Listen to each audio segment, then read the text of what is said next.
솔로몬이 드린 일천번제는 주님의 마음에 들었습니다.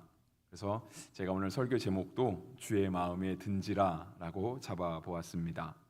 오늘 본문은 우리에게 굉장히 익숙한 말씀입니다. 그러니까 솔로몬이 왕이 되고 나서 하나님 앞에 일천번의 제사를 드린 내용이고, 하나님께서는 이 솔로몬의 일천번제를 받으시고 그에게 지혜를 주셨습니다. 그래서 솔로몬은 오늘 본문 이후로부터 지혜의 왕으로 이제는 나타나게 됩니다. 오늘날에도 심지어 예수님을 믿지 않는 사람이라 할지라도 이 세상에서 가장 지혜로웠던 왕, 똑똑한 왕은 솔로몬이었다라고 고백을 할 정도로 솔로몬의 지혜는 오늘 본문에서도 있는 것처럼 12절에 기록된 것처럼 솔로몬의 앞에도 솔로몬의 뒤에도 그와 같은 사람이 나타나지 못할 정도로 참으로 대단한 것이었습니다. 그래서 우리는 솔로몬이라고 하는 사람을 생각하면 자연스럽게 그의 지혜를 떠올리게 됩니다. 그리고 우리가 이제 본문에서는 다 보진 않았지만 오늘 본문 이후로 16절부터 시작되는 솔로몬의 첫 재판이 있죠. 그러니까 한 아이를 두고 두 엄마가 싸우는 이야기.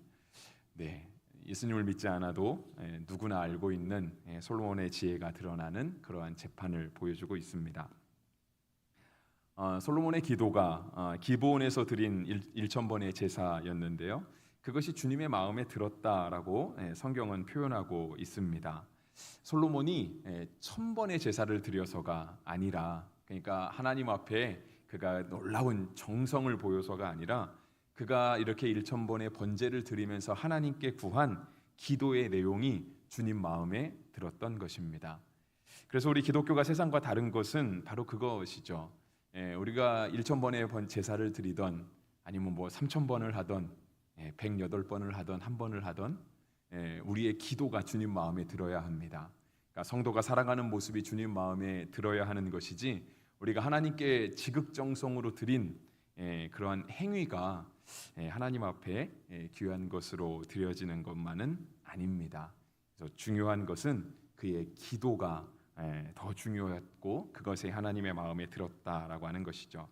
그래서 오늘은 솔로몬의 기도를 우리 잠깐만 살펴보려고 합니다. 솔로몬의 기도는 듣는 마음을 주십사라고 하는 것이었습니다. 오늘 본문 말씀 9절에 보시면 듣는 마음을 종에게 주사 선악을 분별하게 하옵소서라고 솔로몬이 기도했습니다. 이 듣는 마음에 대해서요, 우리가 예전에 보던 성경에서는 솔로몬이 듣는 마음을 구했다라고 번역하지 않고요, 솔로몬이 하나님께 지혜로운 마음을 구했다라고 되어 있습니다. 우리가 이제 성경책 바뀐 지 너무 오래돼서 옛날 성경이 조금은 이제 우리한테 어색한 감이 있는데요, 실제로 여러분 예전에 보시던 개역 한글판 성경을 보시면 9절 말씀 듣는 마음이 지혜로운 마음이라고 번역이 되어 있습니다. 그러니까 우리는 솔로몬을 지혜의 왕으로 알고 있잖아요. 그러니까 솔로몬이 처음부터 하나님께 구한 것이 지혜로운 마음이었다라고 하는 것이죠. 심지어 우리가 예전에 보던 성경만이 아니라 새 번역에서도 지혜로운 마음이라고 번역을 했고요, 공동 번역에서는 명석한 머리를 구하였다라고 되어 있습니다. 영어 성경에서도 wise라고 하는 make me wise라고 해서 솔로몬이 하나님 앞에 나를 지혜롭게 만들어 주십시오라고 하는 기도를 했다고 번역을 했습니다. 그런데 오늘 우리가 가진 성경은 듣는 마음으로 되어 있습니다. 근데 예전에 보던 성경이나 다른 성경을 보면은 듣는 마음이 곧 지혜로운 마음이었다라고 하는 것을 보면 하나님께 듣는 것이 지혜라고 하는 사실을 우리는 알 수 있습니다. 듣는 마음을 갖는 것이 지혜입니다. 아무거나 다 듣는 마음이 지혜인가? 물론 안 듣는 사람보다는 무엇이라도 듣는 사람의 마음이 지혜로운 건 사실입니다. 그러니까 들어서 나쁜 건 없는 것 같고요. 요즘 시대를 살아가는 하나의 어떤 매너라고 할까요? 아니면 요즘 시대를 살아가는데 꼭 필요한 것 중에 하나가 아마 경청의 자세가 아닌가 합니다. 그러니까 남을 존중하는데도 이 경청이라고 하는 것이 꼭 필요하고요. 여러분들도 지금 목사의 말을 경청하고 있고, 실은 우리는 하나님 말씀을 잘 듣는다라고도 생각하고 있습니다. 사람들 사이에서도 경청은 굉장히 중요하죠.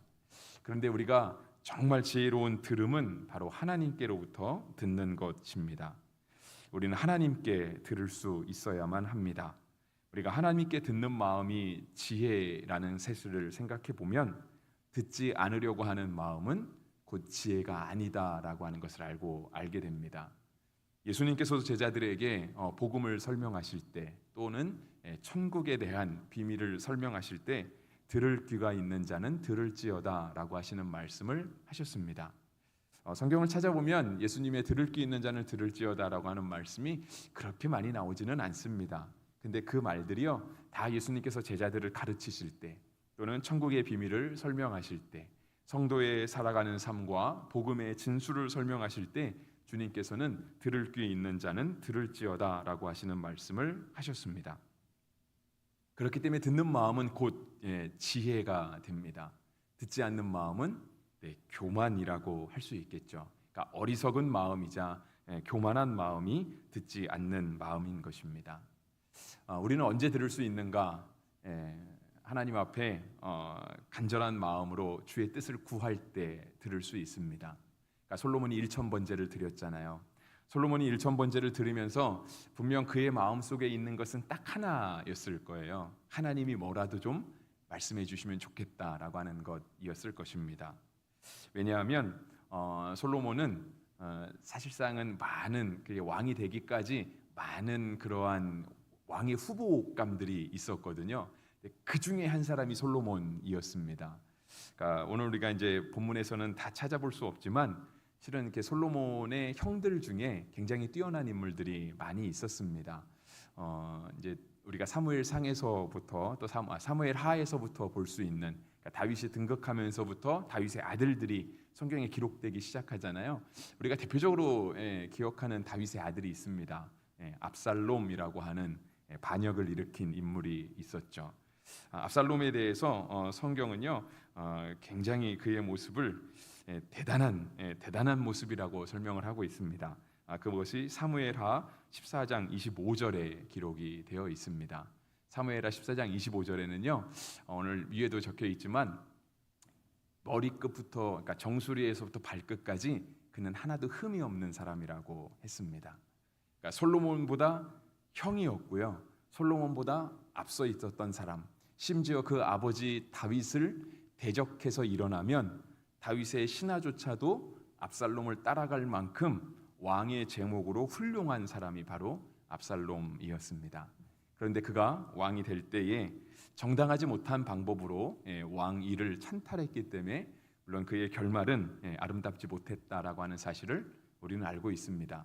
그렇지만 압살롬이 분명 뛰어난 인물이었다라고 하는 사실은 부인할 수 없는 것이죠. 그리고 열왕기상에 들어와서 솔로몬이 왕위를 이어받게 될 때 솔로몬보다 더 뛰어났던 다윗의 아들도 있었습니다. 아도니아라고 하는 사람이 있었는데요.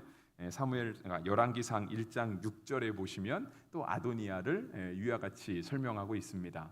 아도니아는 아버지 다윗이 한 번도 아도니아에게 큰 소리를 내지 않을 정도로 그리고 이 사람도 아버지의 마음에 그렇게 든 사람이죠. 그러니까 부자 간의 관계가 함께 한 가정 안에서 살아오면서 서로가 서로에게 서운한 말을 하지 않을 정도로 섭섭하게 하지 않을 정도로 아도니아의 마음은 다윗의 마음과 굉장히 합한 사람이었습니다. 그러니까 왕의 제목으로도 역시 훌륭한 사람이라고 할 수 있겠죠. 그런데 그러한 압살롬도 아버지를 반역했다라는 이유로 처단이 되었고요. 아도니아 역시 왕위 쟁탈전에서 결국은 선택되지 못하고 물러나게 되었습니다. 그리고 나서 선택된 사람이 바로 솔로몬이었습니다. 솔로몬의 엄마는 우리가 잘 알고 있는 것처럼 밧세바라고 하는 여인이었습니다. 다윗에게 있었던 많지 않은 허물들 중에 하나가 어쩌면 다윗에게 있었던 가장 큰 허물 중에 하나가 밧세바 여인과 관계된 일일 것입니다. 그런데 그의 아들에게 왕위를 물려주게 되는 것, 아마 주변 사람들이 볼 때는 왜 그렇게 훌륭하고 좋은 아들들, 진짜 머리끝부터 발끝까지 하나도 흠이 없고 다윗도 섭섭하게 한 일도 없었던 그런 아들들을 하나님께서 선택하지 않으시고 도리어 다윗에게는 빼버렸으면 좋겠을 그러한 다윗의 약점, 다윗의 허물들, 그것이 늘 생각나게 하는 그 밧세바의 아들을 솔로몬을 왕으로 세웠을까라고 하는 것이 우리에게는 조금은 의아한 부분이기는 합니다. 그래서 솔로몬도 아마 자신의 위치를 그렇게 깨달았던 것 같아요. 자기를 보는 시선들이 있었겠죠. 그래서 솔로몬은 왕이 되어서 제사를 드리러 간 것입니다. 주의 뜻을 구하러 가는 거예요. 제단을 1000개를 쌓았습니다. 요즘도 우리도 이렇게 일천번제를 이렇게 들으시는 분들이 간혹 있습니다. 일천번제를 헌금으로 하시는 분들도 있고요. 마음에 작정하시면서 이렇게 1000번의 예배를 참석하시는 분들도 있습니다. 아마 주일만 참석하자고 해서는 쉽게는 안 될 겁니다. 1년은 52주밖에 안 되기 때문에 10년을 해도 500번밖에 안 되고요. 거의 20년을 해야 1000번의 제단을 쌓을 수 있는 거죠. 근데 일천번제가 중요한 거는 그 제단이 1000개라고 하는 거거든요. 그러니까 제물을 1000개 드렸다라고 하는 거예요. 1000개를 한꺼번에 쌓아서 드려도 일천번제가 되고요. 100개씩 10번 드려도 일천번제는 됩니다. 그래서 여러 방법으로 하시는 분이 있는데 중요한 건 내가 무엇을 함으로 말미암아 어떤 지극정성을 들임으로 말미암아 주의 뜻을 구하겠다 그런 마음이 아니라 하나님께 듣는 마음을 가지고 주님이 무엇이라도 말씀하시면 순종하겠다라고 하는 자세를 가지고 드리는 것이 바로 솔로몬의 기도였고요. 일천번제를 오늘날도 우리가 행해서 따라하겠다라고 한다면 그 마음이 우리 가운데 먼저 준비가 되어야 하는 것이죠. 그래서 듣는 마음 자체가 솔로몬의 기도 속에서 주님의 마음에 합당한 그 자세였다라고 하는 것이죠. 그래서 듣는 마음이 가졌다는 것은 자체는 우리의 마음이 하나님의 마음과 합하다라고 하는 거예요. 우리가 누군가와 이야기를 할 때 어떠한 사건을 가지고 어떤 주제를 가지고 이야기를 할 때요, 유독 마음이 잘 맞는 사람이 있습니다. 한마디를 하면 마치 10마디를 한 것처럼 잘 통하는 사람이 있죠. 들을 귀가 있어서이기는 하겠죠. 근데 들을 귀가 있다는 얘기는 마음이 통한다는 얘기겠죠. 그러니까 솔로몬이 듣는 마음을 주님께 구했다라고 하는 것은요, 그가 하나님 마음을 갖기를 원했다라고 하는 거예요. 그래서 듣는 마음은 어쩌면 겸손한 마음으로도 표현될 수 있습니다. 솔로몬이 이 듣는 마음을 구할 때 또 하나 구한 그 자신의 배경은 무엇이었냐면 7절과 같은 말씀이에요. 종은 작은 아이라 출입할 줄을 알지 못하고. 그러니까 솔로몬은 하나님께 기도하면서 자기를 그렇게 표현했어요. 나는 작은 아이입니다. 나는 종에 불과합니다. 나는 출입할 줄을 알지 못합니다. 정말 이렇게 들락날락을 못한다는 의미는 아니겠죠, 그죠? 왕이잖아요. 왕이 어떻게 작은 사람이겠어요? 왕은 그 나라에서 가장 큰 사람이잖아요. 그 누구도 왕의 그 권위를 떨어뜨려서는 안 되는 것이죠. 왕의 권위가 떨어지면 통치가 안 되는 거예요. 왕이 통치가 안 되면 나라는 어디로 어떻게 갈지 모르는 겁니다. 위험한 상황이 되는 거예요. 근데 솔로몬은 하나님 앞에 듣는 마음을 가지고 기도할 때 작은 아이라고 표현을 하면서 나기는 출입할 줄을 알지 못한다라고 이야기를 했어요. 그리고 이어지는 8절에서는 그렇게 얘기하죠. 그들은 큰 백성이라. 그러니까 솔로몬이 다스려야 될 이스라엘 백성들은 큰 백성이라고 표현을 했고요. 수요가 많아서 셀 수도 없고 기록할 수도 없다라고 솔로몬이 말했습니다. 진짜 세지 못하지는 않았겠죠. 솔로몬이 세자고 하면 왜 못 셌겠습니까? 다윗도 인구조사하잖아요. 물론 그것이 또 다윗의 성경에는 기록된 두 번째 실수로 이렇게 기록이 되어 있는데 그것은 하나님이 원하셨던 게 아니었잖아요. 다윗이 인구조사할 때 그것 때문에 다윗의 범죄로 이스라엘 땅 안에 이렇게 하나님의 심판이 임하게 되잖아요. 솔로몬이 자신이 하나님 앞에 기도하면서 자신이 통치해야 될 백성은 큰 백성입니다. 수요가 많아서 셀 수가 없습니다라고 이렇게 기도했던 것은 무엇이냐면 그렇죠. 하나님의 뜻을 구하는 거예요. 하나님 앞에 겸손하게 나아가는 거예요. 정말 그가 출입할 줄 몰라서가 아니라 그가 숫자를 못 세서가 아니라 그렇게 하는 것을 하나님이 좋아하지 않는다라고 하는 것을 그는 알고 있었던 거예요. 그래서 주님 앞에 그렇게 고백하는 거죠. 나는 작은 아이입니다. 잘 셀 줄 모릅니다. 그러니 하나님 말씀해 주십시오. 종이 듣겠습니다. 라고 하는 자세로 주님께 나아갔던 것입니다. 아까도 말씀드렸던 것처럼 솔로몬은 정말 그러한 아주 쟁쟁한 왕의 후복감들 속에서 아마 성경의 기록으로만 따지면 이제 성경이 모든 기록을 다 하고 있지는 않아서 그것이 이제 얼마큼 정확할지는 모르지만 다윗에게는 한 10명 정도의 아들이 있었던 걸로 성경은 기록하고 있습니다. 그가 이스라엘의 왕이 되기 전에 그가 헤브론에서 남유다의 왕으로 있을 때, 그리고 또 그가 아직 왕으로 등극하기 전에 사울에게 도망 다닐 때에도 그에게 아내가 있었거든요. 사울 왕의 딸도 다윗의 아내였으니까. 그래서 그에게 아내가 있었기 때문에 그에게 자식들이 있었거든요. 이제 다윗이 왕이 되고 나서 다윗의 삶을 열거할 때 그에게 한 10명 정도의 아들이 있었다라고 표현을 하는데, 아마 솔로몬은 그 10명의 아들 중에 거의 끄트머리 쪽에 해당했던 것 같습니다. 그러니까 자신이 왕이 되고 나서 자신은 정말 어떻게 하면 이 나라를 잘 다스릴 수 있을까? 하나님께서 나를 왕으로 세우신 이유가 무엇일까? 이것에 대한 간절함이 있었습니다. 그 간절함이 얼마나 솔로몬 스스로에게도 마치 압박처럼, 그에게 쌓인 어떤 큰 부담감처럼 다가왔는지, 꿈에서라도, 꿈을 꾸면서까지도 하나님 앞에 주의 뜻을 묻고 듣는 마음을 갖고 싶어 했습니다. 여러분, 오늘 이야기는 꿈 이야기입니다. 오늘 본문 마지막에 15절에 그랬잖아요. 솔로몬이 깨어보니 꿈이더라.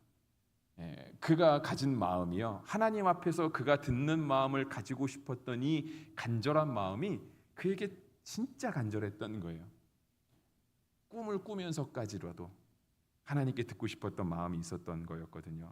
근데 주님께서는 그러한 솔로몬의 마음을 주님의 마음에 합한 마음이라고, 하나님이 그러한 솔로몬의 마음을 기뻐하셨어요. 그래서 그 마음을 주의 마음에 든지라라고 성경이 표현했던 것이죠. 우리가 잘 알고 있는 것처럼 하나님께서는 겸손한 자에게 은혜를 주십니다. 야고보서 4장 6절 말씀을 제가 준비했는데요. 그러나 더욱 큰 은혜를 주시나니 그러므로 일러스되 하나님이 교만한 자를 물리치시고 겸손한 자에게 은혜를 주신다 하였느니라. 원래 이 말씀은 잠언 3장 34절에 기록되어 있는 말씀입니다. 야고보서에서 또다시 인용이 되어 있는데요. 하나님께서 더욱더 큰 은혜를 주신다는 거예요. 누구에게? 겸손한 자에게. 하나님은 교만한 자를 물리치시고 겸손한 자에게 은혜를 주십니다. 그것을, 은혜를 주시는 것을 끝나지 않고 더 큰 은혜, 구한 것보다 더 큰 은혜를 하나님께서 주신다라고 주님은 말씀하십니다.